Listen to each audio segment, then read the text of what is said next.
Welcome to I Have the Power, a He-Man vidcast.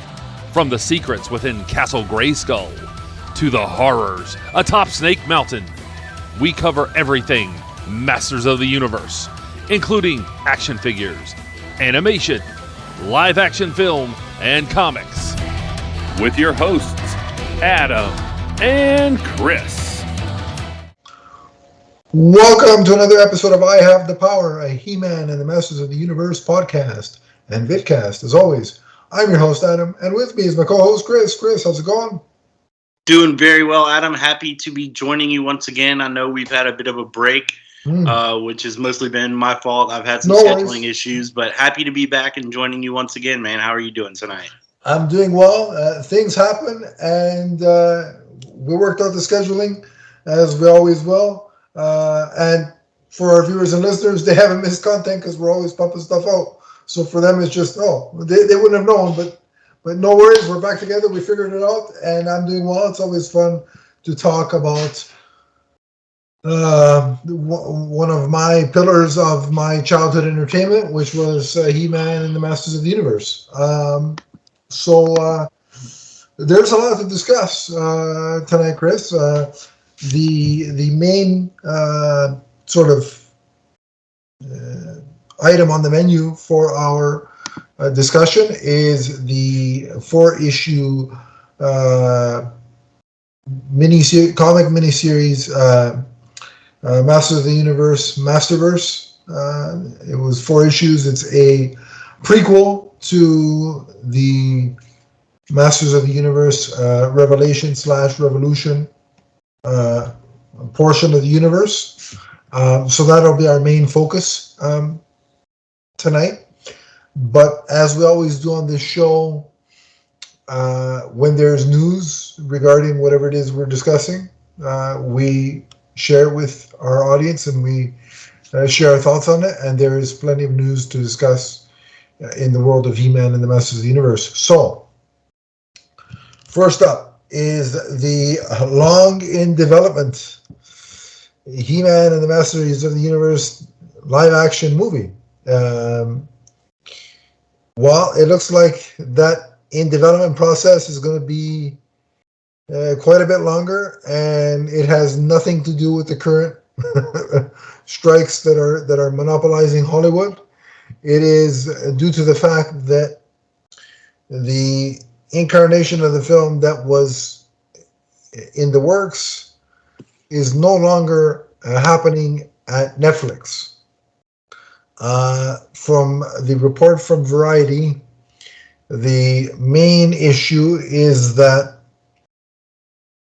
the $200 million price tag was too much for Netflix to greenlight. Then they kept trying though, and they asked the filmmakers to get the budget down to about 165. The filmmakers came back and got the budget down to about 180, and proposed filming 2 films back to back to save on costs. But Netflix would not budge, and so now Mattel is shopping the film rights to another potential partner. A couple of things, Chris. First of all, what do you think of the news that the film is no longer happening in that current incarnation at Netflix? Well, it's a bummer because it's something that I've definitely been looking forward to. If I'm correct, the amount of sunk costs already involved in the production, in pre-production and all that type of stuff was around $30 million. Yeah. So they're just going to scrap that and not move forward with it. But, if there's ever been a climate to try to, aside from the strikes and all, if there's ever been a climate in which to shop this type of property around, maybe it's right now with the success of something like Barbie, which has become a $1 billion hit and relies on nostalgia from a toy series franchise that kids have played with for several decades. And it's a Mattel brand, so that helps. Barbie helps the selling process of that. Before I get to that aspect of it, I find it baffling, Chris, that I watched Aquaman the other night. It was on TV, and there was nothing else happening, so I'm like, I'll sit through commercials and watch this because I love this movie. What baffles me is Aquaman, due to the tax break of filming in Australia, came in at a budget of $165 million. So, again, I'm not in the. I mean, you're more in the film business than I am, so you maybe have more knowledge than I do. But I fail to understand how Aquaman, with all the visual effects, Atlantis, spoilers, was a visual effect because Atlantis does not exist, at least to our knowledge. Maybe the government knows something that we don't, according to, But as of right now, it doesn't exist. I would say about 85 to 90% of that movie, including the actors' hair when they were underwater, was CGI. Yeah. If they can create that with sea monsters, seahorses, the trench, etc., for $165 million, why can they not do the same for Masters of the Universe? Yeah, it seems like this should be something you should be able to film and keep the costs under control, because you're largely using, for the most part, not very widely known actors. So I don't think you're going to have salaries that are spiraling out of control and inflating the budget. You're right. It seems like a number like 165. I'm surprised that they can't find a way to get there. I mean, of course you're going to have visual effects shots throughout the probably a lot throughout the movie. You're not going to have a real tiger on set playing Cringer and Battle Cat. Everything that would be kind of dangerous. It'd be interesting, but dangerous. Right. So it's the type of story that does lend itself to needing a lot of effects from computers. But I mean, that $200 million price tag for a He-Man movie seems like a lot. It really does seem like a lot. That you're talking about like Mission Impossible budgets where you're paying Tom Cruise an ungodly amount of money, why can't they get this one under the budget? Here's my other thing that puzzles me about Netflix. They're like, no, 200 million is too much. We can't do 185. It needs to be 150. So they have a problem with the 200 million, which I understand to a degree. But they had no problem paying upfront before the movie was even shot to Dwayne Johnson for a Christmas movie. $50 million. I don't know. See, it seems to me like something's off here. It doesn't make sense. I mean, think about it. Had they not paid that $50 million up front, they could have been filming part of their He-Man movie before the strike happened. But just me, I'm not a Hollywood executive. It just, to me, it doesn't make a lot of sense. Because, again, we don't know how the streamers measure returns on these projects. So I don't know what the diehard with Dwayne Johnson is going to get you on in terms of revenue back on Netflix. I don't get it. So I don't know. It baffles me.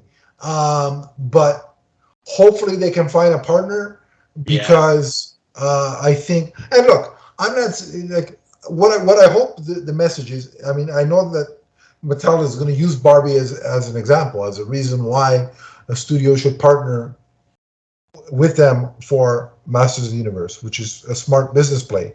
However, I think everybody needs to be cautious in terms of both Mattel and whichever studio takes He-Man, because I think eventually somebody will bite and take it. But what I think they need to caution is that just because Barbie, a Mattel property, made $1 billion worldwide, doesn't mean every single Mattel property is going to do that. Right. Including potentially Masters of the Universe.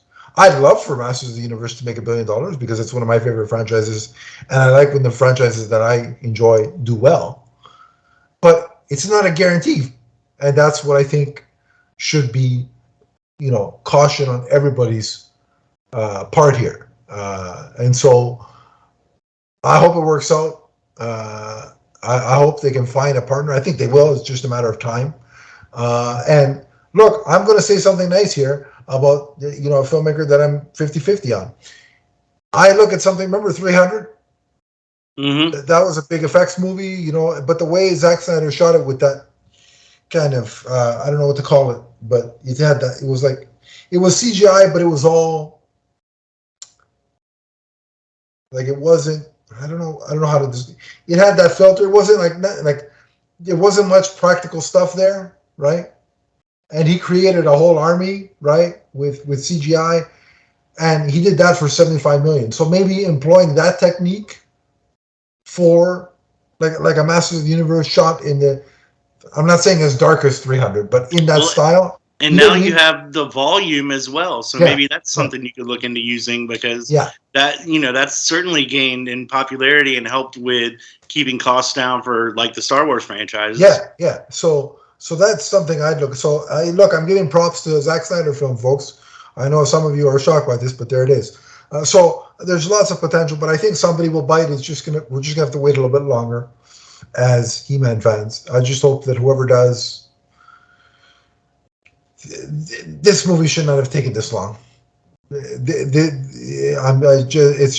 ridiculous. But get it going. First of all, get these strikes figured out, and then get this taken care of. Because it's almost as frustrating as being a Superman fan before the Superman movies actually got going. It's deja vu, but with a different character, and it's frustrating. But we'll keep you updated as soon as we hear which studio is eventually partnering with Mattel for the next incarnation of He-Man and the Masters of the Universe. And when it finally resurfaces, hopefully it gets in front of cameras this time, the next time around. But we'll keep you updated. Switching over to comic book news, Dark Horse is going to continue publishing He-Man comic books. They are going to continue with their line of comics that is set in the Masters of the Universe Revelation/Revolution continuity. And much like the comic we're about to review tonight and the previous Revelation prequel comic, this next comic is going to also be a 4-issue prequel comic. It is here. Let me give you a brief description of what we know so far. So basically, it's called Masters of the Universe: Forge of Destiny, and it is described as a year one He-Man story. Cool. The creative team is by. It will be written by Tim Seeley, who wrote the comic we're going to be discussing tonight. Yep. And art will be by Eddie Nunez, who is one of the storyboard folks over at the Revelation and Revolution series. So he's uniquely entrenched in this world already, and so that'll be a good thing. To keep continuity. What do you think about doing a year one type of story for this iteration of Masters of the Universe? I think it's a good storytelling device. It's a way to take you back to that universe and explore something that hasn't really had much focus on it, and that's the early part of He-Man's career. So, a spoiler alert for what we're going to talk about with the Masterverse series, but I have been a fan of Tim Seeley ever since his work on Nightwing. which I think is tremendous. So we'll get into more of his storytelling in a few minutes when we start discussing Masterverse. But Yeah. I'm really looking forward to it. I'm excited about it. Yeah, for me, I agree. Tim Seeley on Nightwing was really good, and every time he's done anything with Masters of the Universe, it's been solid. And whenever I hear Year One, I perk up because I'm a sucker for Year One stories, whether it be Batman Year One, Superman Year One, Batgirl Year One, just to name a few. So, like Year One, that title comes with expectations, and more often than not, from the ones that I've read, they deliver. So I'm expecting the same from this. I'll definitely be reading it, and I'm pretty sure we're probably going to cover it on this very show. So as it comes out, which the first issue comes out in September, stay tuned because we'll be covering it probably when it's all 4 issues are finished, just because it's a nice way to do the story. You could do it in one go round, and neither us nor the viewer/listener has to wait. So that's typically how we do these shorter type of stories. But stay tuned for more on that, and we will be covering it right here on this very show. But that covers the news, Chris. So what we'll do now is we'll take our quick break, and then on the other side, we'll come back and talk about Masters of the Universe, Masterverse. Stay tuned, everyone. What's up, everyone? It's the Emerald Enthusiast. For all of your multiverse viewing and listening needs, check out our shows, which include Teenage Mutant Ninja Turtles, Ghostbusters, Power Rangers, the Marvel Universe, and the DC Universe, including the Emerald Echo podcast. You can check us out on Podbean, and remember to subscribe right here on YouTube. That's the Multiverse Musings Podcast Network. From the first podcast to the last.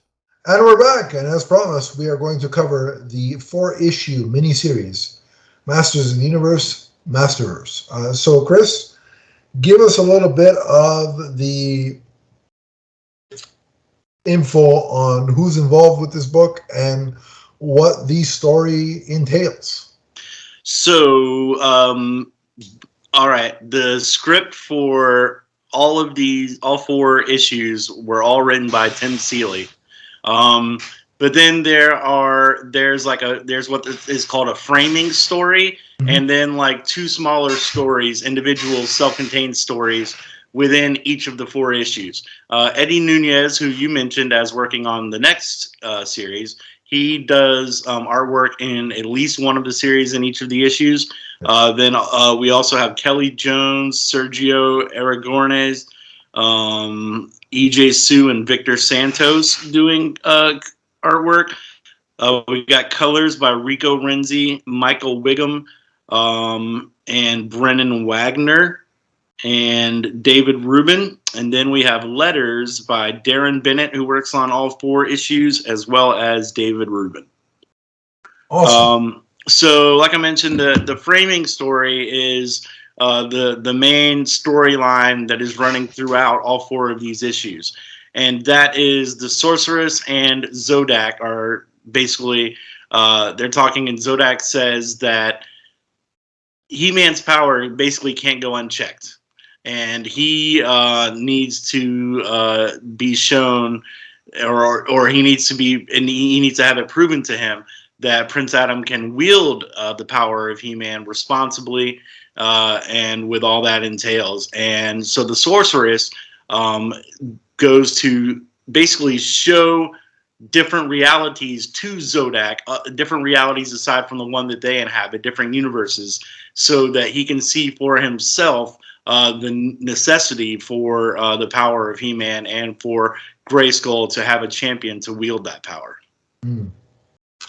Yeah, and it's really interesting because, again, we're talking about pre the events of Revelation. Like this seems from the framing story quite early on after He-Man, or Prince Adam, I should say, got the powers. It's not long after. And what makes this unique is that you're going to get similarities with every iteration of He-Man and the Masters of the Universe, obviously, because there are tenets that you have to keep intact for it to be a Masters of the Universe story. Otherwise, call it what you want. If it doesn't have certain touchstones, it's not a He-Man story.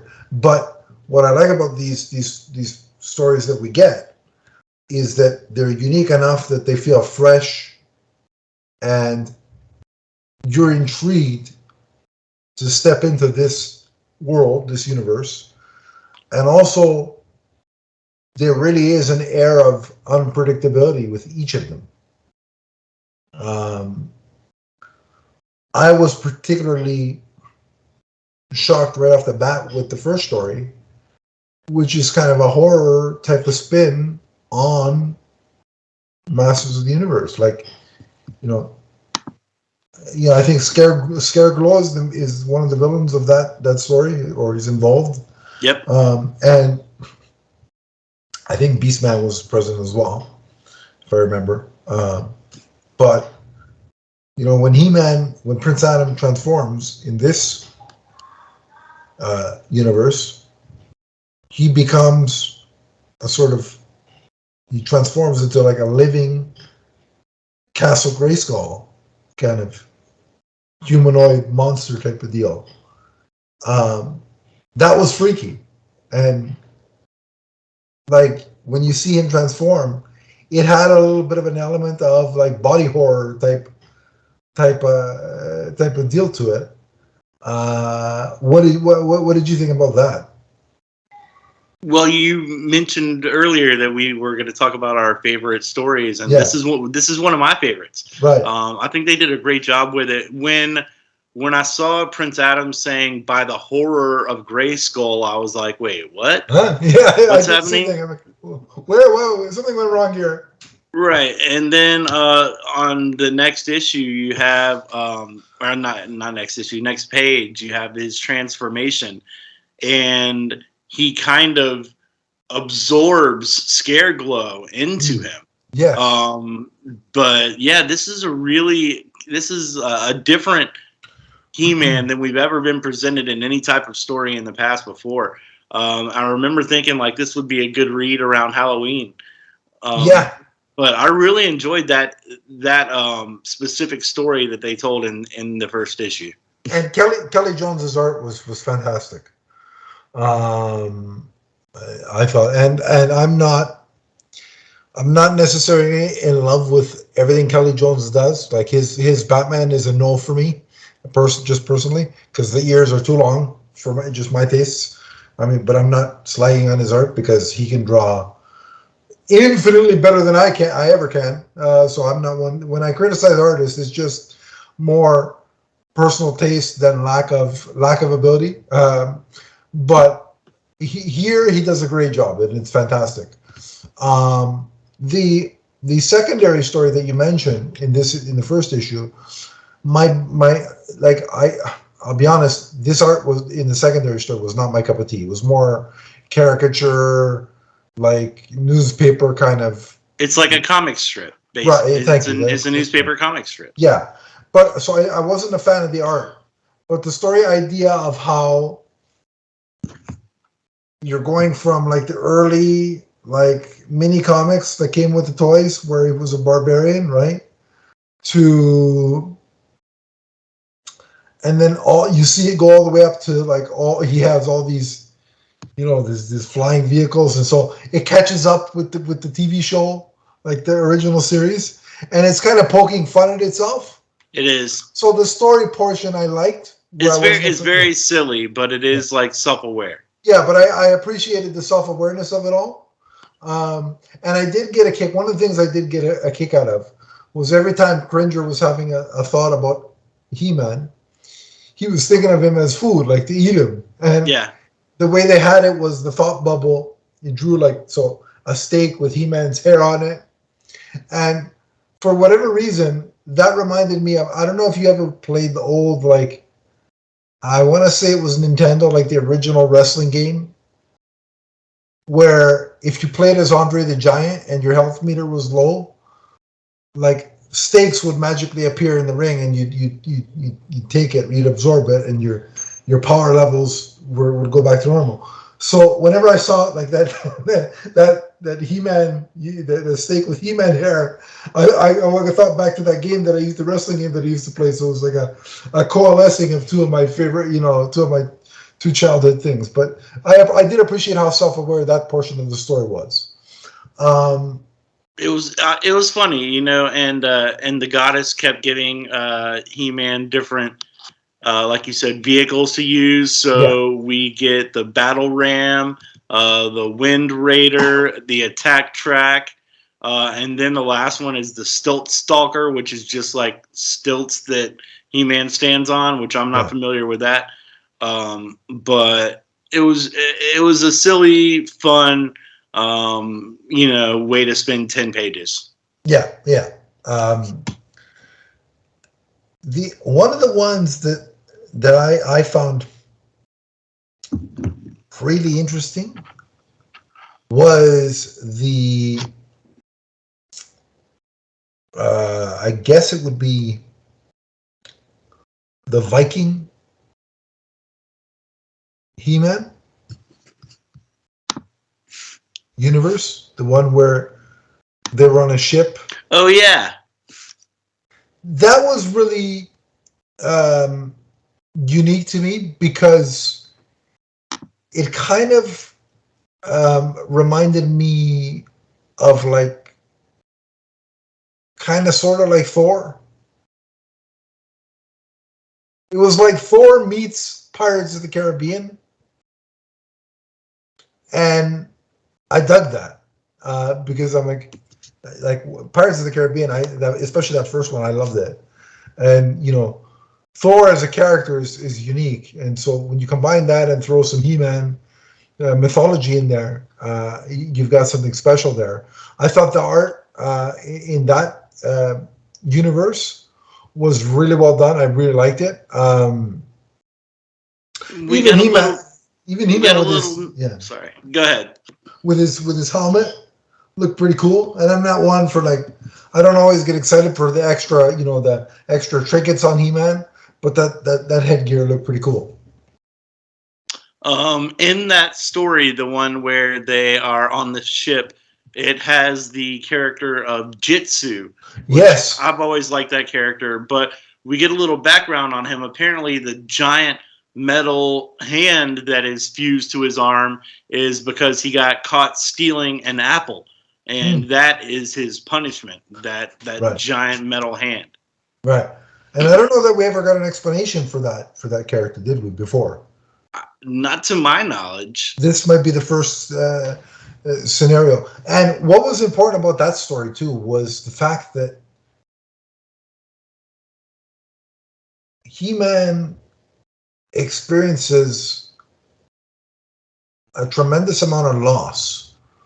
Like most of the other Masters of the Universe are killed in that issue.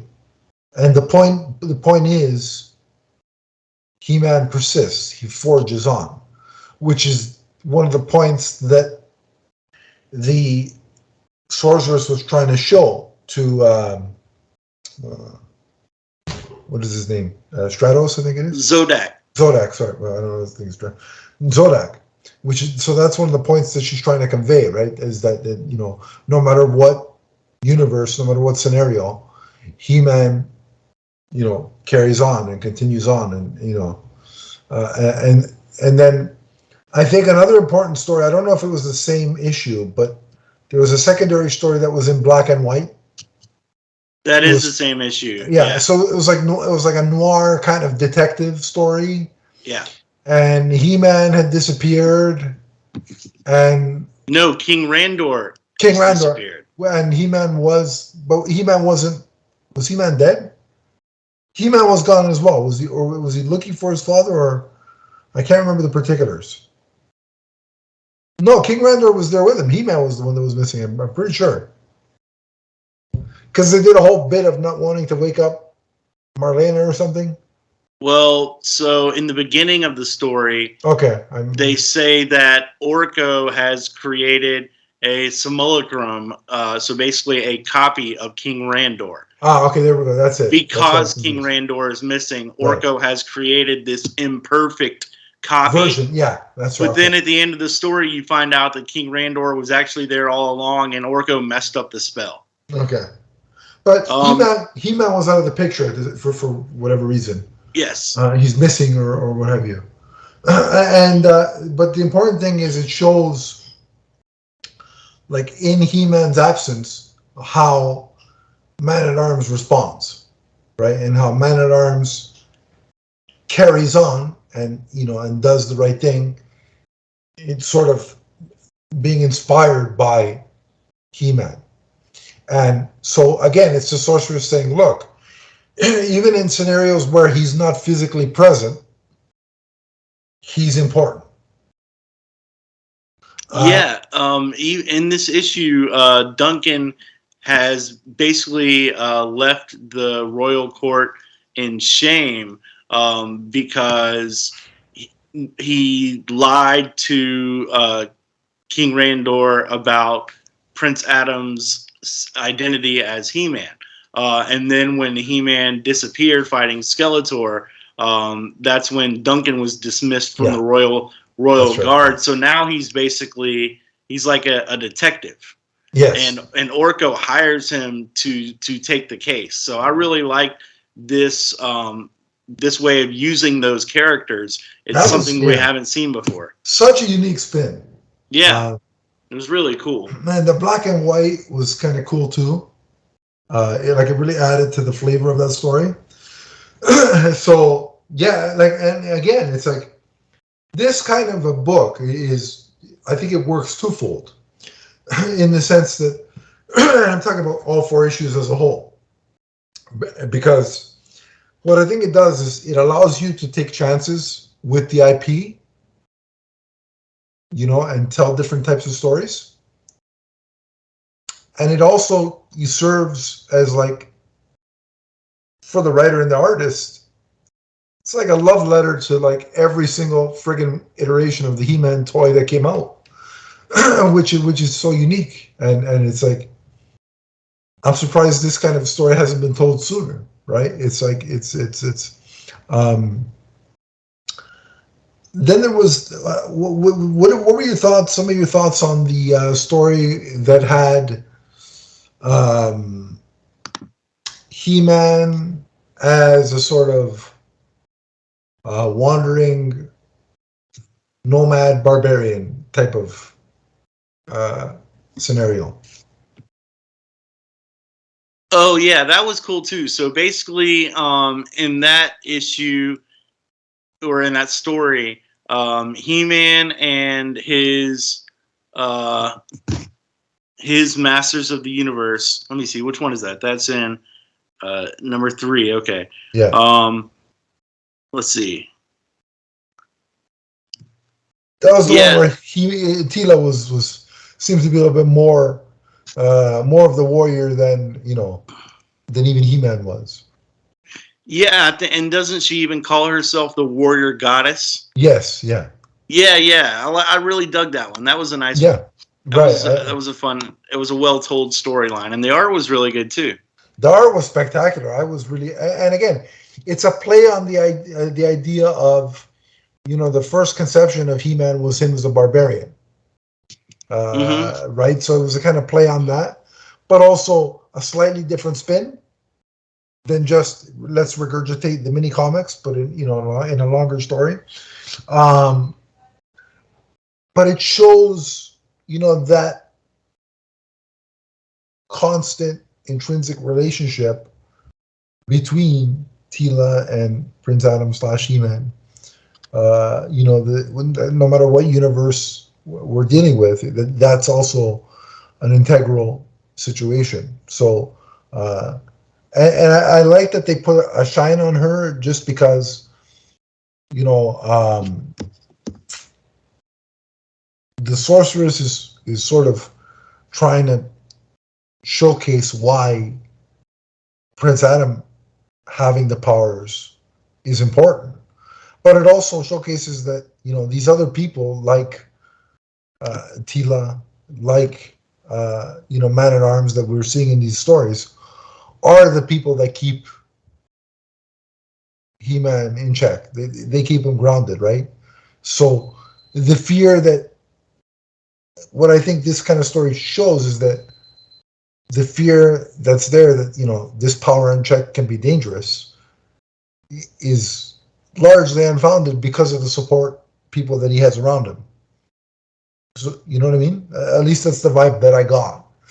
Yeah, and in the issue or the story that you're describing, it seems that Tila has some like enhanced powers as well as He-Man, because she's able to like conk him on the head with her head and almost knock him out, which generally the regular Tila I don't think would be able to have that effect on He-Man. Yeah. And even in a later story, it shows that He-Man has allowed for some of his powers to be divided up amongst another group of warriors. So I think that was my favorite issue, to be honest with you. You're talking about the fourth one. Yeah, He-Force. Yes. I love that just because I'll tell you what, as I was reading it, instantly I got reminded of, or not in the sense that it's in terms of story beats, it's similar, but just the art, the vibe. It had a Kingdom Come vibe to it. Like, you know what I mean? He was King He-Man at that point. Yes. With the armored chest piece. And I think at one point of that story, they battled the Skeletor that was the movie Skeletor, the 1987 movie Skeletor, which was a cool nod. We had a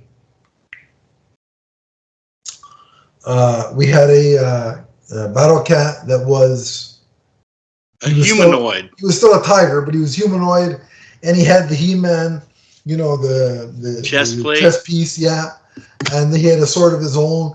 Just like seeing that stuff, and like again, the idea that he could share his power was really cool, and that this idea that there would be generations of, wasn't just Prince Adam, like that he could pass on the power, right? And also, it's the conundrum that you kind of think of as a fan of this mythology of, okay, well, if Prince Adam is the successor to the throne, right? Eventually, in some version of the story where he were to take over, how would that impact his duties as He-Man? Like, how would those two, gel or not? And this story kind of gives you a little bit of a peek, a little bit of a window into that possibility. Yeah. Yeah, so what I find interesting about that story, as well as a couple others, there are a couple stories here where Adam's power isn't a secret, like specifically in this story, they know about his power because he shares it with the He-Force, which is the other. I think there's 5 of them, but they're kind of like his own little powerful force through which he is like the conduit of the power of Grayskull. And in that story, he asks for them to return the power to him so he can show Modulok the greatness of the power, and that he doesn't want it, that it shouldn't be contained within one man. Which I'll take a Modulok sighting any day. Like, I love that character. That was always such a fun way to play with. Yeah, I don't think it was ever on the old series, but the toy was a lot of fun to play with. But yeah, the different the different characters in the He-Force, which The main one with the darker skin was called He Soul. And then there is the Battle Cat one that you mentioned. Yeah, that was a lot of fun to see. I kind of want a toy of that now. Yeah.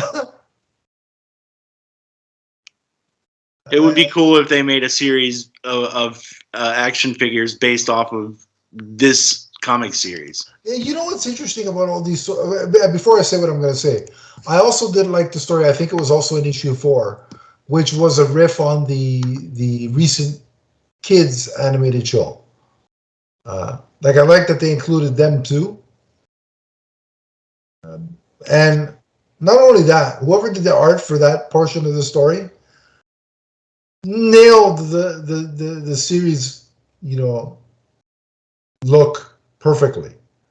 So good on them, because it looked really, really good, and very much in keeping step for step with that iteration of the show. But what I think is a good sign of all these stories that we kind of talked about is at the end of each one, I kind of wanted to spend more time in these universes. Like I'd read a miniseries focused on each of these versions of the universe. That's how interesting I found them. Yeah, I thought these creative teams that they put together did a really good job of hooking you in the 10 to 12 pages or whatever each story is. Yeah, they're short, but they you're right. You're almost sad to move on to the next when it ends because you want to see what else is going on. Yeah. But at the end of the day, all this proves is that the sorceress gets her point across, and she wins, right? And also I will say that the whole how the two of them met in sort of kind of it felt, and there was that big chair, that floating chair. It felt a kind of New Gods-ish. Metron. Which I wonder if that was an influence at all on Masters of the Universe back in the day, because I think the New Gods was created well before Motu. So I'm curious just to wonder. I'm sure Tim Seeley kind of pulled from that a bit because he's a more of a modern comic creator. But I'm just curious if the original sort of creators of Masters of the Universe kind of pulled on from Jack Kirby's stuff when coming up with the idea. It just made me think of. I'm curious to know if that had any influence on them. But is there anything that we didn't mention that you want to key in on? Not really. It's it's interesting to read a miniseries where the two main characters are Sorceress and Zodak. Yeah. They're the ones that you're viewing the story through their eyes. Yeah. You're viewing what they're viewing. Yeah. And at the end, he comes around to the sorceress. She has convinced him that Adam is worthy of the power of Grayskull. And so Zodak says he won't interfere and that he'll allow the Adam of her universe to keep his powers. Right. So there could be other Zodaks in other universes that don't see things that way. But this is our universe that we spend time in. And so for our purposes, Adam is safe for the moment. Right. And so so we leave off all is good. And I guess now... I didn't know Zodak had so much pour. Neither did I. Very cosmic being. I never thought of him as like one of those new god kind of characters. But maybe this is a new conceit on him. But for the story that they told, it works. But I guess that leaves us off waiting for the series in September, which will be more of a year one tale. So maybe we'll get to see I wonder if we'll get to see like the how. I mean, I know the Revelation series is a spiritual sequel to the original series, as Kevin Smith describes it.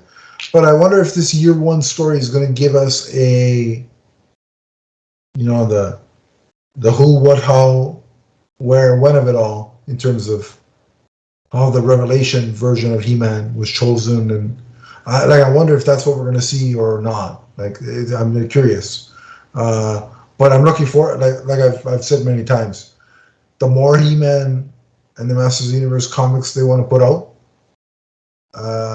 the more I'm all for it, because the more He-Man content, the better, I say.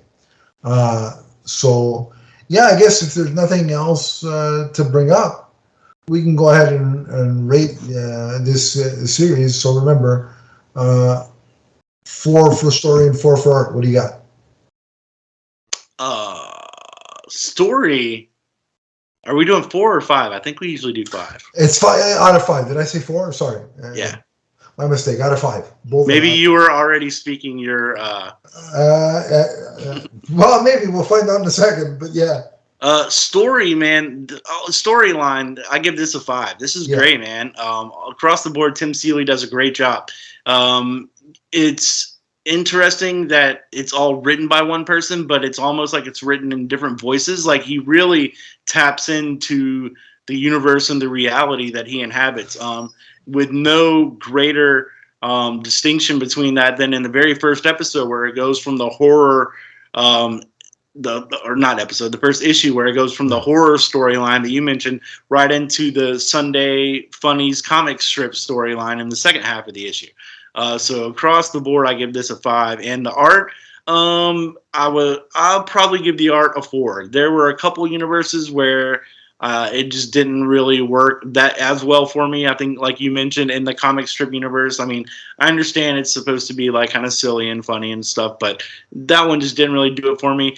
I liked the thought behind the noir, but with everything being just black and white, like, it was some parts of it weren't like didn't stand out enough for me to be able to tell exactly what was going on, because everything is very dark, of course, since the only color used is black. But so I'll give it all together a 9 out of 10. Yeah, and you know what? I'm pretty much in the same boat that you are. I think the story is a 5 for the sheer fact that Tim Seeley was able to be the singular writer, but also balance all this, create, like I said, enough similarity that each one is recognizably He-Man and the Masters of the Universe, but each one is unique enough to hook you in and want to make you stay in that universe. That's a hard thing to do, because I think you as a comic book fan, I as a comic book fan, I think we could say this about ourselves. Not ourselves particularly, but the fandom in general. We are not very easygoing in terms of change. You know, when somebody comes in and wants to change something that we love, the instantaneous reaction is, "Wait a minute, what are you doing? Why are you doing that?" You know, so the fact that he's able to do that, but keep it familiar enough to kind of root us in, this is the He-Man I remember, and now here's something else, and make me want to stay in the something else universe is impressive. The art, I'm in the exact same boat as you. The overly comic strip universe was just too jarring for my taste. And the black and white, as much as I appreciate the fact that it was furthering the detective noir kind of story that it was telling, all things told, I prefer my stories in color. Like, even reading something like Batman black and white, which the whole thing, the whole prestige about the thing is that it's black and white. I'm like, yeah, okay, I get it, but I want color, because I want to be able to see this particular detail more, right? I want it accentuated by the color. So, and that's the same thing here. It was cool as a conceit for the story they were telling, but man, I would have loved it in color. So yeah, it's a 4 and a 5 individually, and or a 5 and a 4 individually, and then a 9 out of 10 as a whole. So another good addition to the Masters of the Universe lore, and I can't wait to see how it is added upon and expanded on, both in the comics that we are getting in September and the Revelation sequel series that we are getting on Netflix whenever they announce that it's going to hit our screens. But we'll be here covering all of that, so stay tuned for when that happens. But until then, if you want to talk to Chris and I about He-Man or anything else we cover on our various shows, you can. Chris, where do they track you down? I am on Twitter at Chris N. Harrelson, or you can just search for Commodore Schmidlap and you will find me. Awesome. You can find me on Twitter at Adam_Leesfan, and I refuse to call it X. It's still Twitter to me. So find me there. You can also find me on the Facebook group, which is linked in the description below. Click that. I will add you, and we can continue the conversation there if you so choose. But until next time, remember that He-Man and the Masters of the Universe are forever. From the first universe we explore in this comic to the last. So long, everybody. Bye.